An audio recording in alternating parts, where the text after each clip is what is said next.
Hello, good morning, students. Beta, I am teaching you civic chapter industries. In my last video, I told many things about industries. What is the use of industries in our life? और ये हमको पता है कि without industries we can't do anything. हम लोग बड़े direct way में इंडस्ट्रीज में वर्क नहीं करते हैं, मगर इनडायरेक्ट वे में ये इंडस्ट्रीज हम पे डिपेंड है और हम टोटली इन पे डिपेंड है. हमारे पेरेंट्स, हमारे रिलेटिव्स कोई ना कोई तो इंडस्ट्रीज में वर्क करते ही होगा, या इंडस्ट्री से रिलेटेड बहुत सारी प्रोसेस होती हैं. उसमें इनपुट प्रोसेस होती है, फिर उसका प्रोसेसिंग चलता है, आउटपुट होता है, फिर उसकी स्टेजेस होती है. 3 स्टेज है ना, primary, secondary and third stage. तो आपके घर में से कोई ना कोई किसी न किसी स्टेज में वर्क करता ही होगा. मैंने आपको बेटा बताया कि इंडस्ट्रीज कितने काइंड की होती हैं.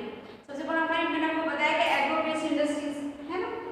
एग्रो बेस्ड इंडस्ट्रीज में हमारी एग्रो बेस्ड इंडस्ट्रीज उसमें बेटा हमारी बहुत सारी आती हैं, जैसे कि प्लांट एनिमल्स के थ्रू हम यूज करते हैं, मैराइन, मटेरियल बेस्ड और बहुत सारी चीजें. तो बेटा हमारा जो नेक्स्ट टॉपिक है वो हमारा आएगा, मैंने बताया था कि सबसे पहले हमारा था रॉ मटेरियल के बेस पर, रॉ मटेरियल. नेक्स्ट था हमारा अकॉर्डिंग टू साइज, साइज के बेस पे इंडस्ट्रीज होती हैं. आफ्टर इसके था हमारा ऑनरशिप, ऑनरशिप के अकॉर्डिंगली ये होती हैं इंडस्ट्रीज. अब बेटा मैंने उस दिन लास्ट वीडियो में रॉ मटेरियल के जितने भी काइंड्स होते हैं, टाइप्स होते हैं, वो आपको क्लियर कर दिए थे. आप बेटा लास्ट वीडियो देख के आप कॉन्सेप्ट क्लियर कर सकते हो. अब now today I will tell you about size of industries. Okay, तो साइज ऑफ इंडस्ट्रीज में हम द बेसिक ऑफ साइज हम पढ़ेंगे. On the basic of size, size of industries. इसमें क्या आता है बेटा, सबसे पहले हम देखेंगे स्मॉल किस तरह की इंडस्ट्रीज होती हैं. कभी कभी हम देखते हैं बहुत से कुछ लोगों के पेरेंट्स में भी बिजनेसमैन हो, तो बेटा वो जो जरूरी नहीं कि बहुत टाटा बिरला अंबानी जैसे बिजनेसमैन होते हैं, वो होते हैं बड़े वाले लार्ज स्केल बिजनेसमैन. क्या होते हैं बेटा, वो जो बड़े बड़े वर्क करते हैं, बड़ी बड़ी जैसे मशीनरी बनाना, मोबाइल्स, कार्स, व्हीकल्स, इस तरह की जो इंडस्ट्रीज होती है वो क्या करते हैं, लार्ज स्केल वाली इंडस्ट्रीज होती है. मगर छोटे छोटे वर्क जैसे कि आपने कॉर्ड्स पहन रखे हैं, सपोज हम ले लेते हैं, ये दुपट्टा लेते हैं, दुपट्टे में जो वर्क करा पड़े ये जरूरी नहीं है, इसलिए बहुत बड़ी इंडस्ट्रीज फैक्ट्रीज की जरूरत नहीं है. ये हैंडमेड हो सकता है, या फिर लोग छोटी सी कंपनी बना लें, उसमें 10-12 लोगों को वर्क देकर ये वर्क करा सकते हैं, है ना. होगा तो मशीनों से, मगर लार्ज स्केल पे नहीं, स्मॉल स्केल पर. तो हम कह सकते हैं small scale industries, small scale industries. Small scale industries में बेटा आता है वीपिंग करना, क्लॉथ वीपिंग करना, है ना, बुनाई करना, या फिर हम कह सकते हैं इसमें आता है इसमें इंडस्ट्रीज सिल्क वीपिंग, सिल्क को करना, कॉटन वीपिंग करना, कॉटन निकालना, ठीक है, वगैरह वगैरह. छोटे छोटे वर्क इसमें आते हैं जो बड़ी बड़ी इंडस्ट्रीज में नहीं होते हैं. इसमें बेटा स्मॉल स्केल इंडस्ट्रीज में कम इन्वेस्टमेंट होता है, मतलब जिनके पास पैसा ज़्यादा नहीं होता तो क्या वो वर्क करेंगे नहीं. छोटे लेवल से भी वर्क स्टार्ट कर सकते हैं ना. ऐसा नहीं है कि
इस चीज को वो लोग कैसे क्या अपनाएंगे, अपनी सारे डिजाइनिंग क्लॉथ्स, कुछ भी sari, suit, jeans, shirt etcetera.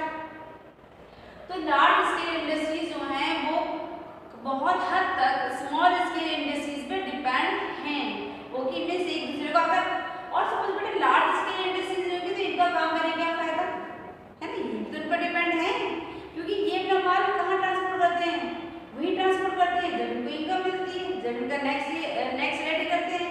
तो इस तरह से ये एक दूसरे पे टोटली डिपेंड हैं। और ये इसमें कम इन्वेस्टमेंट होता है, इसमें लेस टेक्नोलॉजी यूज होती है, लेस टेक्नोलॉजी यूज होती है, छोटी छोटी मशीन यूज होती है इसमें, बाकी बात क्या होता है हैंड्स होता है। आई होप बेटा आपको स्मॉल स्केल इंडस्ट्री समझ में आ गया। अब बेटा नेक्स्ट इसका जो टाइप है वो है लार्ज स्केल इंडस्ट्रीज, बड़ी large scale industries.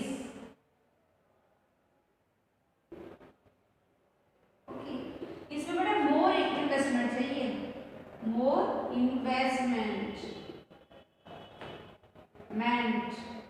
Means capital, ज्यादा पैसा चाहिए, मोर लेबर चाहिए, लेबर चाहिए, ओके, और मोर स्पेस चाहिए, स्पेस भी ज्यादा चाहिए। बड़ी बड़ी कंपनीज फैक्ट्रीज होती हैं उनको बहुत बड़ी मात्रा में देखा है, इसलिए बेटा उसको मोस्टली सिटीज से दूर, फॉरेस्ट में, बीच में या गांव से दूर इस तरह लगाया जाता है ताकि ज्यादा पोल्यूशन ना हो, क्योंकि इनसे बेटा बहुत ज्यादा धुआं निकलता है, डर्टी वाटर निकलता है और यहाँ पर मोस्टली लोग बीमार भी होते हैं। लेकिन आप जो कंपनीज में फैक्ट्रीज में वर्क करते हैं वो मोस्टली डिजीज से किसी से सफर होते हैं, क्योंकि वहाँ पर बेटा इतने पॉल्यूशन होता है कि वो लोग लॉन्ग टाइम पर सर्वाइव नहीं कर पाते। इसलिए इन्हें इस जहाँ पोल्यूटेड एरिया होता है, जहाँ पॉपुलेशन ज़्यादा होती है, उस एरिया से दूर इन कंपनीज को स्टेबल किया जाता है, सेटअप किया जाता है, जिसमें ज़्यादा पैसे चाहिए,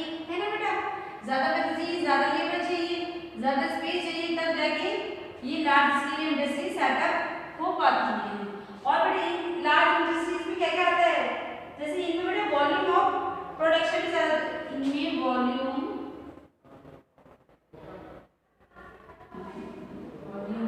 ऑफ प्रोडक्शन भी ज्यादा होता है। वॉल्यूम ऑफ प्रोडक्शन का मीन्स होता है बेटा बड़ी, मतलब कह सकते हैं हम लोग क्वांटिटी, बड़ी मात्रा में सामान बनता है, इसमें बहुत ज्यादा क्वांटिटी में, मतलब ये नहीं कि 2020 में तो चलिए कि 10, 12, 15 स्मॉल स्केल इंडस्ट्री में 100, लेकिन इसमें मतलब बहुत बड़ी मात्रा में, ये नहीं कि नॉट इन आवर कंट्री, जो इसका प्रोडक्शन है वो सिर्फ हमारी कंट्री में यूज ना होकर अदर कंट्रीज में भी ट्रांसपोर्ट किया जाता है, इसलिए इसमें बहुत बड़ी मात्रा में ये लोग प्रोडक्शन करते हैं, मतलब वॉल्यूम ऑफ प्रोडक्शन बहुत ज़्यादा इसमें रहती है। और स्मॉल स्केल इंडस्ट्रीज में वॉल्यूम ऑफ प्रोडक्शन बहुत ही लेस रहती है। एंड हम आगे देखते हैं बेटा, इसमें आते हैं हैवी, जैसे कि प्रोडक्शन ऑफ मोटरमोबाइल्स, या क्या कहते हैं एग्जाम्पल देखिए, production of mobiles, heavy vehicles,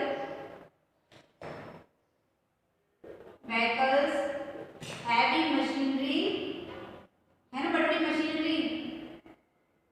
आप बेटे मशीनरी के बिना कुछ नहीं हो सकता, कोई भी कंपनी फैक्ट्री विदाउट मशीनरी नहीं चल सकती, चाहे छोटी मशीन हो या बड़ी मशीन हो, बट अब मशीन भी तो कहीं ना कहीं बनती होगी बेटा। अब जहाँ ये बड़ी बड़ी मशीन बनती है वो भी क्या, वो ऑब्वियसली लार्ज स्केल इंडस्ट्री से कहलाएंगी, छोटे बड़े काम तो वहाँ पर होते ही नहीं। तो इसलिए बेटा ये जो मैंने बताया production of mobiles, heavy vehicles या फिर हैवी मशीनरी, ये सब लार्ज स्केल इंडस्ट्रीज में आता है।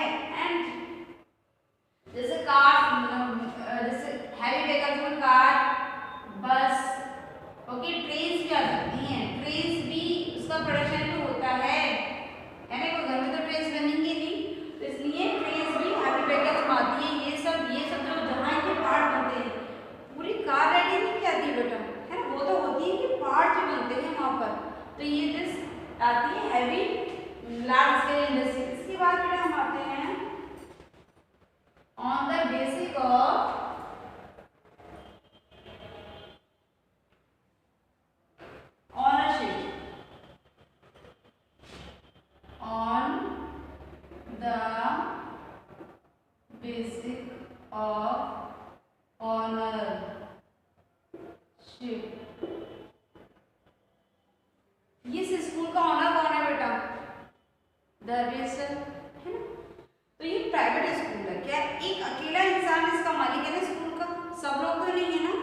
तो दिस इज प्राइवेट स्कूल। हम लोग बोलते हैं ना, हम लोग कहाँ पढ़ते हैं, प्राइवेट स्कूल में। और बेटा जिस स्कूल में सभी का क्या होता है, ऑनरशिप होती है, तो वहाँ पे कौन, जैसे कि सरकारी गवर्नमेंट स्कूल्स होते हैं ना, वहाँ पे किसी एक पर्सन का ऑनरशिप नहीं होती है, उसमें पूरी सरकार का सभी का रेट होता है, मतलब कोई भी एक पर्सन इंटरफेयर नहीं कर सकता उसमें पर्सन जाकर कि नहीं मैं ऐसे ही होगा, ऐसा ही होगा, ऐसा नहीं होगा।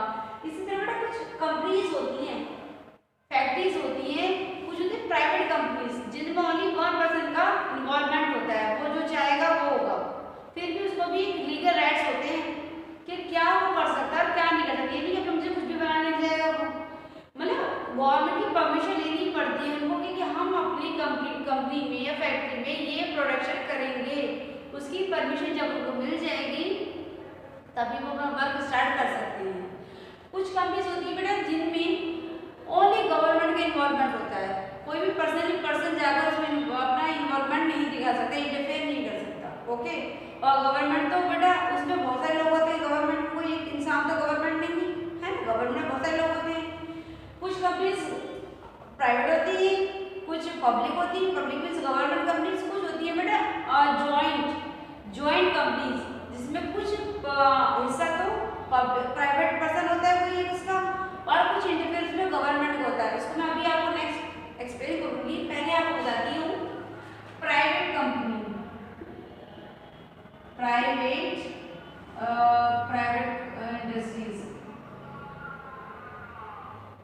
इंडस्ट्री।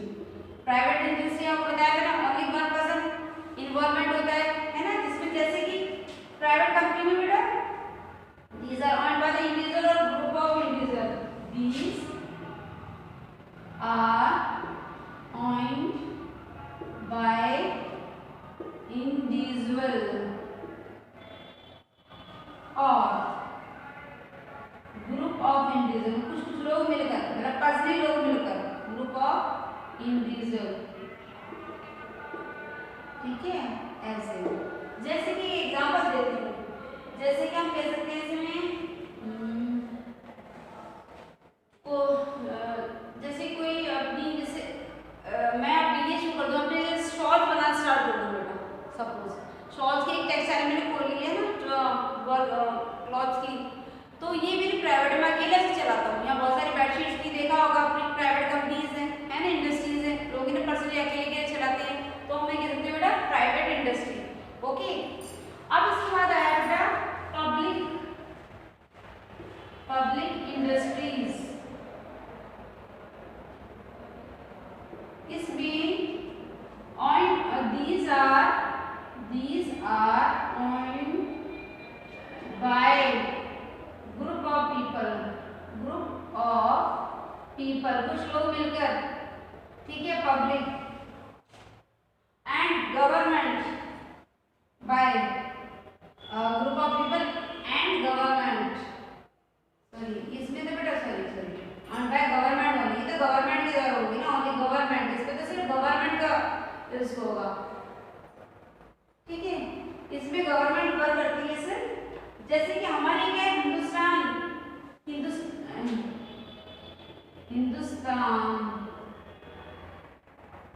लिमिटेड कंपनी,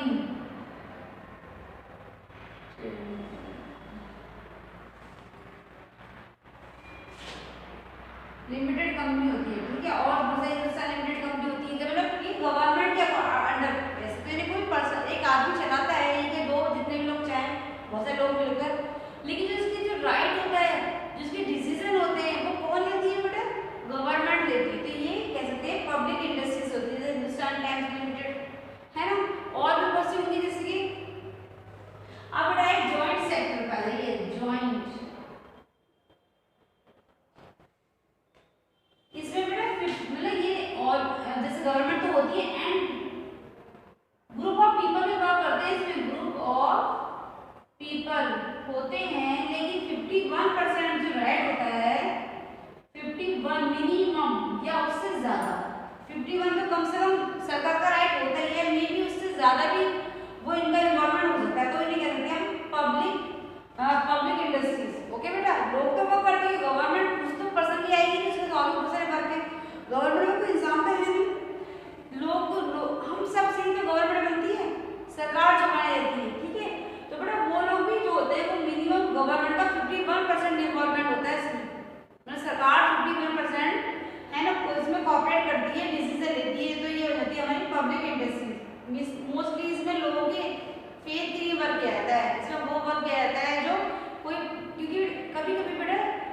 किसी के पास इतना मनी नहीं होता है कि वो इंडिविजुअली इतनी बड़ी कंपनी को इंडस्ट्री से चलाए, तो उसमें उस गवर्नमेंट की हेल्प लेकर कि मैं ये वर्क करना चाहता हूँ, ये यार इंडस्ट्री स्टार्ट करना चाहता हूँ, तो लेकिन मेरे पास इतना वर्क नहीं है और गवर्नमेंट को लगता है कि ये जो प्रोडक्शन इसका होने वाला है ये हमारी कंट्री के लिए, ये ट्रांसपोर्ट के लिए बहुत ही बेनिफिटेबल रहेगा, तो गवर्नमेंट अपना इन्वॉल्वमेंट या अपने कॉर्पोरेशन में देती है, पैसे मनी इन्वेस्टमेंट करती है, तो इसलिए वो क्या बनाती है, पब्लिक इंडस्ट्रीज।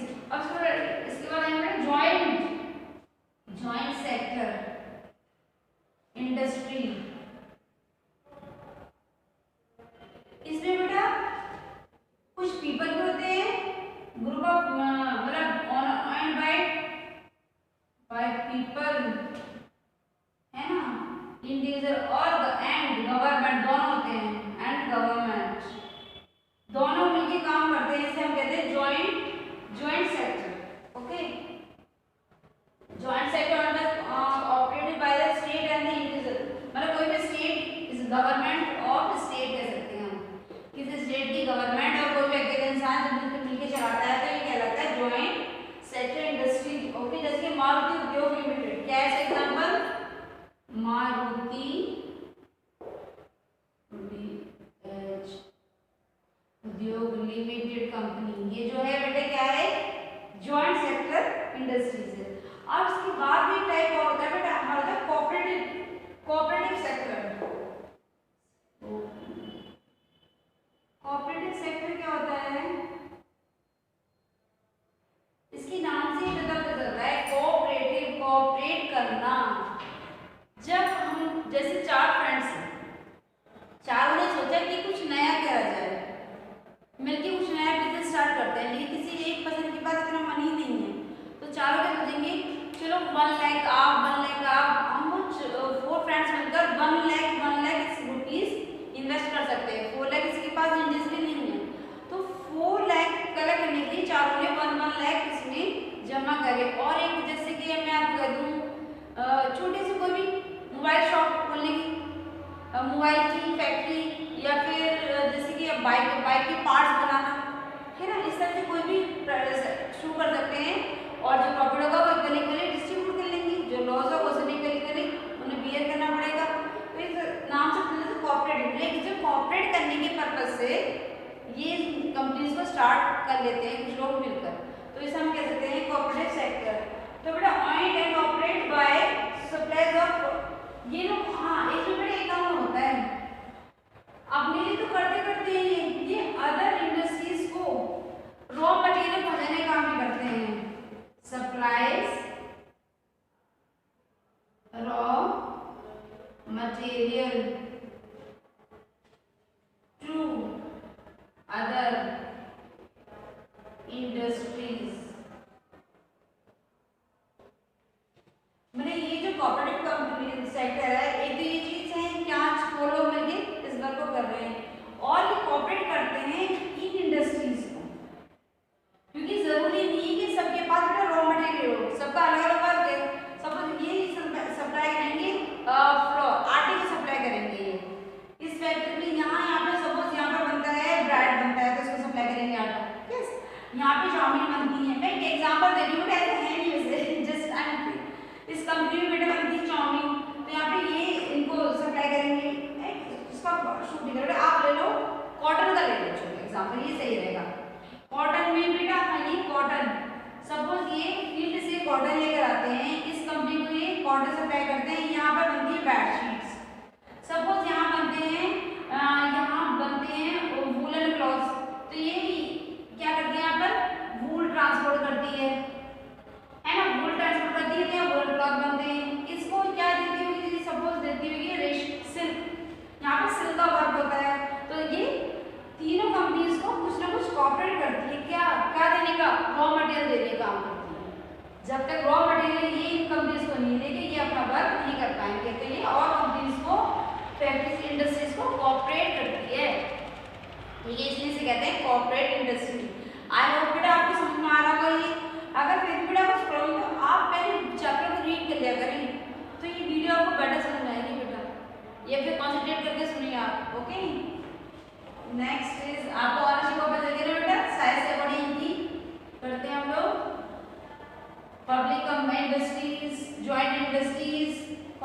इंडस्ट्रीज, है ना। एक बार दोबारा एक्सप्लेन करती हूँ मैं। प्राइवेट इंडस्ट्रीज वो होती है जिनमें किसी ओनली वन पर्सन का राइट होता है, ऑनरशिप होती है। पब्लिक इंडस्ट्रीज वो होती हैं जिनमें गवर्नमेंट का और कुछ ग्रुप्स ऑफ पीपल, लोगों का जो इकट्ठे होकर उसमें वर्क करते हैं, उन लोगों का इन्वॉल्वमेंट होता है। मतलब गवर्नमेंट का 51% और आधे से ज़्यादा राइट होता है, ज़्यादा डिसीजन या ज़्यादा अपनी इन्वॉल्वमेंट है कौन दिखाती है कंपनीज में, पब्लिक कंपनी में गवर्नमेंट। और ज्वाइंट सेक्टर होते हैं जिनमें एक दो लोग मिलकर या कुछ गवर्नमेंट की हेल्प भी ले लेते हैं, ठीक है, वो उसे कहते हैं ना ज्वाइंट सेक्टर। फोर्थ अब हमारा आता है कोऑपरेटिव सेक्टर। कोऑपरेटिव सेक्टर होता है बेटा जो रॉ मटेरियल ट्रांसपोर्ट करता है अदर सेक्टर्स को, मतलब प्राइवेट कंपनी को, पब्लिक कंपनी को और ज्वाइंट कंपनी को। और कोऑपरेटिव सेक्टर में कुछ एक अकेला पर्सन वर्क नहीं करता है, कुछ फ्रेंड्स लोग, कुछ भी जो हम चाहते हो मिलकर वर्क करना, वो एक दूसरे को भी कोऑपरेट करते हैं और कंपनीज को भी, अदर इंडस्ट्रीज को भी कोऑपरेट करते हैं। तो हमारी ऑनरशिप के ऊपर जो बेस था वो इंडस्ट्रीज आपको मैंने क्लियर कर दी। आफ्टर इट आई विल हाँ बेटा एक कोऑपरेटिव सेक्टर का एग्जांपल और अमूल उसे इसका पूरा नाम है बेटा आनंद मिल्क यूनियन लिमिटेड। क्या नाम है उसका? आनंद मिल्क यूनियन लिमिटेड एक कोऑपरेटिव सेक्टर का एग्जांपल है। अगर अमूल मिल्क, अमूल बटर भी आता है ना, अमूल के और बहुत सारे प्रोडक्ट हैं आप देखोगे।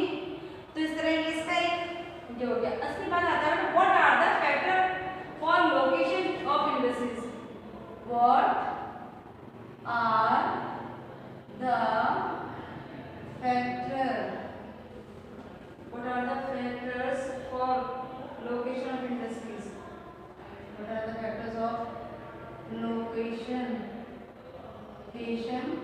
of industries। अब ये बताइए बेटा, चलो आपने इंडस्ट्री को स्टडी करेंगे, सेटअप करेंगे, लेकिन क्या किस जगह पर होनी चाहिए वो, उसकी बहुत सारी बातें इंपॉर्टेंट होती है ना। क्या आपका मूड आया चलो एक फैक्ट्री शुरू कर दो, तो कहीं भी जाके कर दो क्या? बहुत सारी चीजें आपको नोटिस करनी पड़ेगी। क्या वहाँ पर वाटर सप्लाई है, क्या वहाँ पर इलेक्ट्रिसिटी है, क्या वहाँ पर और मतलब स्पेस है एकदम, या बहुत सारी चीजें, क्या लेबर मिलेगी वहाँ पर, क्या बहुत दूर से लेबर आएगी तो कैसे पॉसिबल हो पाएगा? लोग तो आने और जाने में टाइम स्पेंड कर देंगे, है ना। अब विदाउट वाटर कैसे वर्क कर सकते हो ना, कोई ऐसी चीज है जिसमें विदाउट वाटर वर्क हो सकता है? चलो कुछ और नहीं सही, चलो कुछ वर्क हो सकते हैं मे भी, लेकिन लोग खाएंगे पिएंगे रहेंगे, कुछ तो कुछ चाहिए ना वहाँ पर, वाटर तो नीड है ना, पड़ेगी ना। विदाउट इलेक्ट्रिसिटी भी वहाँ कोई वर्क नहीं हो सकता। कुछ कंपनीज ऐसी जो नाइट में भी वर्क करती है, मोस्टली कंपनीज नाइट में वर्क करती है, तो क्या करेंगे? अंधेरे में वर्क करेंगे या रुक जाएंगे, है ना। ऐसा तो हो नहीं सकता ना। इसलिए जब कोई इंडस्ट्री लगाते हैं तो उसके लिए बहुत सारी चीज़ों माइंड में सेट करना पड़ता है। What is important for location of industries, तो मैं आपको बेटा एक्सप्लेन करूंगी कि किन किन चीज़ों की हमें नीड वहाँ पर पड़ती है। First of all ability of raw material, सबसे पहले जो नीड है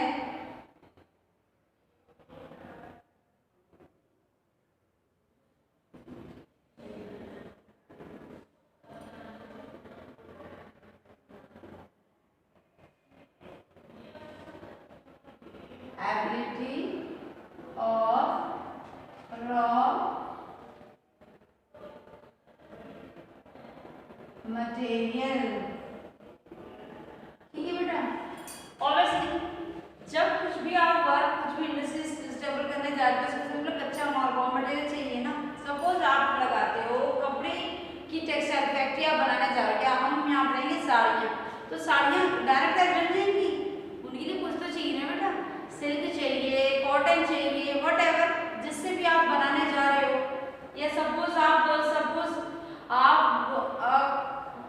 कार के पार्ट्स बनाने वाली फैक्ट्री स्टार्ट करने जा रहे हो, तो आपको कार की फैक्ट्री की कोई ऐसे निकलेगी नहीं जमीन के अंदर से, उसके लिए क्या चाहिए आपको? आयरन चाहिए, सिल्वर चाहिए, या फिर जो भी है स्टील चाहिए। तो उन सब वो रॉ मटेरियल कहाँ से आएगा ये भी तो हमें देखना है।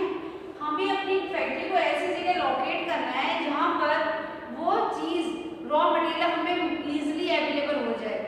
अगर उसे लाने में ले जाने में बहुत ज़्यादा टाइम वेस्ट हो जाएगा तो कैसे काम चलेगा? तो हमें ये भी देखना है कि मुस्लिम माइंस के आसपास ही ये फैक्ट्रीज स्टेबल की जाती है, ताकि अगर हमें वहाँ पर रॉ मटेरियल की एकदम से नीड पड़े तो ईजिली, है ना, उसे एक्सेप्ट कर सकें। सेकेंड इज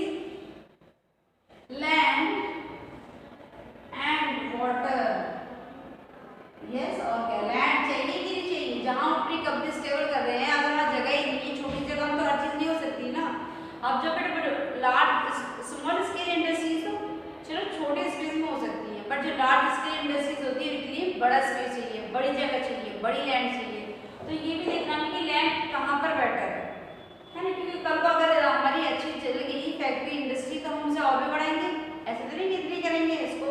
अभी स्कूल में बिल्डिंग बन रही है, 2 फ्लोर्स है, अगर स्कूल में बच्चों की स्ट्रेंथ बढ़ेगी है ना तो 3rd फ्लोर बनेगा, मे भी और बढ़ेगी तो फिर हमें और नई बिल्डिंग करनी पड़ेगी। तो हम ऐसे जगह स्कूल को स्टेबल करते हैं ताकि हमें अगर हमारे प्रोडक्शन बढ़ जाए या हमारे स्कूल में स्ट्रेंथ बढ़ जाए बच्चों की तो हम और स्कूल को बिल्ड करा सके, कंस्ट्रक्शन करा सके। तो इस तरह इंडस्ट्रीज होती हैं, ये इस जगह पर ऐसे करते हैं कि अगर हमारा अच्छा प्रोडक्शन हो गया, हमें और स्कोप करना पड़ा, बढ़ाना पड़ा इसका, तो हम कैसे करेंगे, दूसरी जगह जाएंगे, वो वाली पब्लिसिटी तो नहीं हो पाएगी ना। अगर सारी चीज़ यहाँ पर फैसिलिटी अवेलेबल है और फिर दूसरी जगह आप अपनी कंपनी को स्टेबल करना चाहोगे, दूसरी जगह कहीं लगाना चाहोगे तो प्रॉब्लम दोबारा से हर चीज़ नहीं शुरू करनी पड़ेगी। इसीलिए हमें पहले भी लैंड का देखना पड़ता है, कहाँ पे लैंड है या नहीं है, वाटर है कि नहीं है। Water without water we can't do anything, everybody know about this है ना। और कंपनीज में फैक्ट्रीज में वाटर की बहुत नीड पड़ती है आपको सभी को। आप लोग शायद ना समझ सको इस चीज़ को क्योंकि आप छोटे हो, लेकिन अपने घर में किसी से आप पूछ रहे जरा जो लोग कंपनीज में फैक्ट्रीज में इंडस्ट्रीज में वर्क करते हैं ना बेटा, क्योंकि हर चीज़ की प्रैक्टिकल नॉलेज अभी नहीं हो सकती कि हम छोटे हैं, लेकिन हाँ कुछ सुनिए, कुछ लोगों से देखिए, कुछ इंटरनेट पे सर्च करिए, अगर आपको पता चले कि हाँ what is the importance of water there. Next is capital, labour. Labour मतलब मजदूर जिसे कहते हैं। और हमें ये भी देखना है कि वहाँ पे लोग हैं, मतलब लेबर मिलेगी मतलब बहुत दूर से ना आ रही हो, वहाँ पे ऐसा थोड़ा पॉपुलेशन होनी चाहिए आसपास के एरिया में ताकि लोग वहाँ से इजीली आ सकें है ना। तो अगर लेबर नहीं होगी तो बड़ा कुछ भी ये सब बेकार हो जाए, विदाउट लेबर हम लोग कुछ नहीं कर सकते।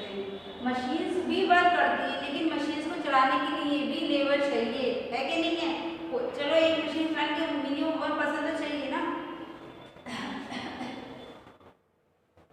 इसके बाद बढ़ा के कैपिटल, चलो आगे ये सब चीजें अवेलेबल होगी हमारे पास लेबर है, लैंड है, वाटर है, रॉ मटेरियल है, लेकिन इन सबको परचेज करने के लिए क्या लेना पड़ेगा, लैंड भी परचेज होगी, वाटर भी परचेज होगा, लेबर को भी सैलरी देनी पड़ेगी, रॉ मटेरियल भी पैसों में आएगा। तो हमें क्या चाहिए, कैपिटल मीन्स मनी।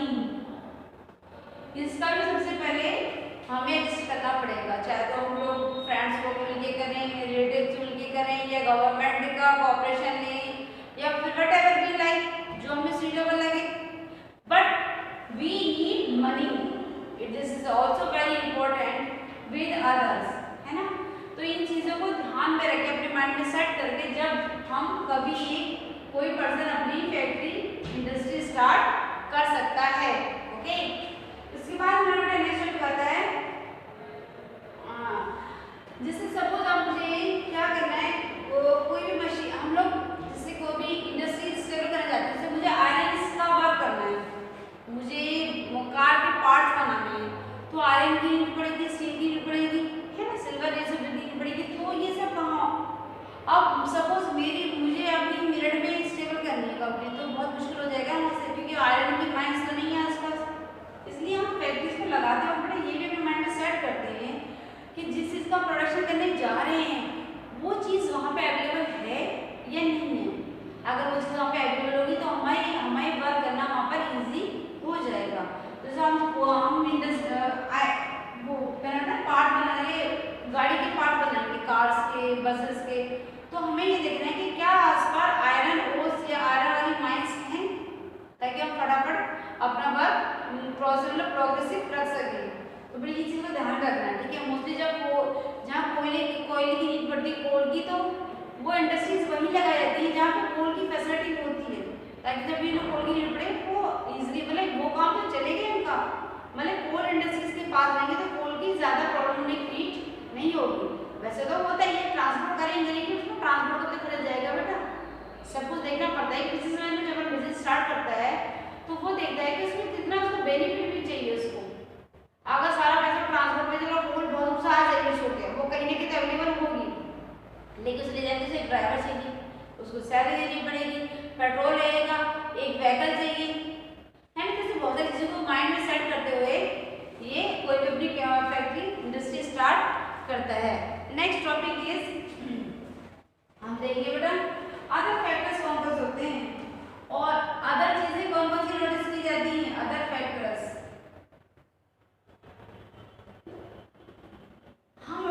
क्या है बेटा, एक देंगे हम even government tries to develop backward. हाँ, एक चीज मोस्टली जो गवर्नमेंट होती है, पहले आप even government tries to develop backward areas,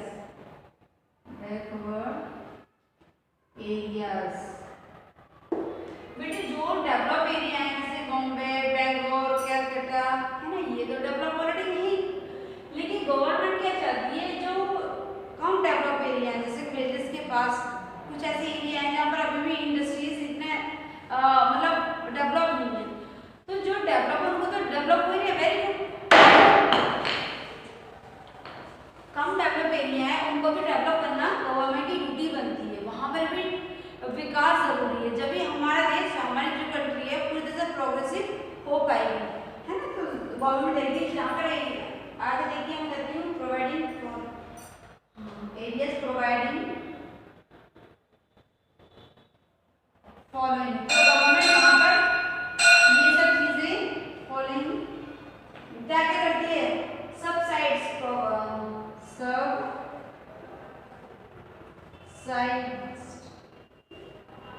power, एक मिनट आपको मैं एक्सप्लेन करूंगी, पहले मैं लिख देती हूँ जरा, और लेबर करेगी, आप लेबर करेगी एंड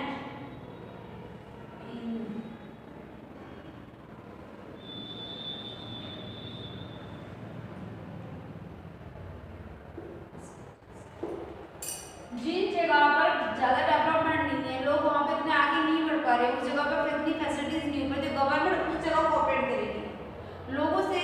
जैसे कि suppose I want to start my new business, तो मैं गवर्नमेंट से परमिशन ले जाऊंगी कि I want to start my new business in Noida, तो गवर्नमेंट मुझे सजेस्ट करेगी जहाँ पे मैं परमिशन ले जाऊंगी कि आप नोएडा में ना करके ऐसे करिए आप प्लगवा में स्टार्ट कर दीजिए, क्योंकि प्लगवा में थोड़ी इंडस्ट्रीज कम है, ये इधर थोड़ा बैकवर्ड है। तो जो मैं ये कहूँगी कि नहीं सर अगर मैं वहाँ स्टार्ट करूँगी तो I have no more money, मेरे पास इतने इन्वेस्टमेंट नहीं कर पाऊंगा कि मैं इतनी ज़्यादा चीज़ें कहाँ से लेकर आऊँगा, तो गवर्नमेंट पूछेगी कि मैं इसको आपको पावर सप्लाई दूंगा, मतलब कम रेट में, लेस रेट्स में मैं आपको इलेक्ट्रिसिटी प्रोवाइड करूँगा, वाटर प्रोवाइड करूँगा, है ना, वहाँ पे क्योंकि सब कुछ गवर्नमेंट का होता है ना, वो ये लगता है कि गवर्नमेंट अपने से कुछ भी नहीं कर सकती, लेकिन फिर